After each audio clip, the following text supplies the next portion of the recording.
جو ماں پیدا ہونے سے لے کر جوانی تک ساری زندگی ہمارے لیے دعائیں کرتی ہے، ہم جب جوان ہو جائیں اس کا ماں کو منہ نہیں لگاتے، باپ کو منہ نہیں لگاتے۔ ہم سمجھتے ہیں ہمارے ماں ان پڑھ ہے، باپ ان پڑھ ہے، لیکن ہم نے کبھی غور نہیں کیا کہ ان ان پڑھوں کی دعائیں تو ہمارے کمال کا سبب بن گئی، کیونکہ اللہ کریم نے یہ تو نہیں فرمایا کہ تیرا ماں باپ پڑھے لکھے ہو تو احسان کرو۔ اللہ کریم نے یہ تو نہیں فرمایا تیرے ماں باپ ولی کامل ہو، نیک ہو، متقی ہو، پرہیزگار ہو تو پھر ان کے ساتھ احسان کرو۔ اللہ کریم نے یہ تو نہیں فرمایا۔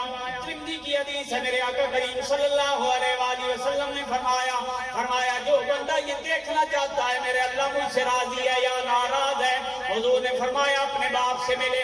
اگر پورا باپ راضی ہے، محمد کریم فرما رہے ہیں اللہ بھی راضی ہے۔ میرے آقا کریم صلی اللہ علیہ وآلہ وسلم نے فرمایا جنت تمہاری ماں کے قدموں کے نیچے ہے، جنت ماں کے تلووں کے نیچے ہے، ماں کے پیروں کے نیچے ہے۔ ماں ولی کامل نہیں ہے، ماں پڑھی لکھی نہیں ہے، ماں گناہگار ہے، ماں ان پڑھ ہے، ماں دیہاتی عورت ہے، لیکن اولاد کے لیے اللہ نے اس کے قدموں کے نیچے جنت رکھ دی ہے۔ لہذا اللہ کریم نے فرمایا اپنے ماں باپ کے ساتھ احسان کرو۔ آج اگر تم اپنے ماں باپ کے ساتھ بھلائی کر جاؤ گے، کل آنے والی تمہاری نسلیں تمہارے ساتھ بھلائی کر جائیں گی۔ آج اگر تم نے اپنے ماں باپ کا دل دکھا دیا، اپنے ماں باپ کے دل کی تکلیف پہنچا دی، یاد رکھو اگر تم پڑھ لکھ بھی گئے تمہاری اولاد کبھی تمہیں سکون نہیں پہنچائے گی، کیونکہ جس طرح آج تم اپنے ماں باپ کے ساتھ شروع کر کے جاؤ گے، جیسا بیج آج بو کے جاؤ گے ویسی فصل کل تمہیں کاٹنا پڑے گی۔ لہذا اگر تم چاہتے ہو کہ آج میں اپنے ماں باپ کے ساتھ بھلا کروں، یہ بھلا تم ماں باپ کے ساتھ بھی کر رہے ہو لیکن حقیقت میں اپنے ساتھ کر رہے ہو، کیونکہ کل جب تمہاری اولاد آئے گی وہ تمہارے ساتھ بھلائی کرے گی۔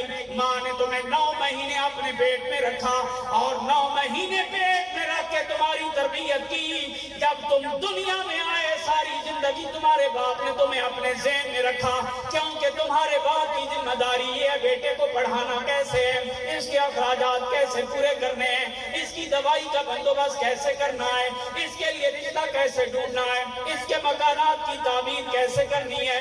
گویا ماں نے 9 مہینے پیٹ میں رکھ کے تیری حفاظت کی، باپ نے ساری زندگی ذہن میں رکھ کے تیری حفاظت کی۔ لہذا حقوق دونوں کے ہیں، تعظیم دونوں کی ہے، خدمتگاری دونوں کی ہے، ادب دونوں کا ہے، پیار دونوں کا ہے۔ لہذا اللہ کریم نے والد کا بات نہیں کی، والدہ کی بات نہیں کی، رب نے فرمایا وَبِالْوَالِدَيْنِ إِحْسَانًا، والدین کے ساتھ احسان کرو۔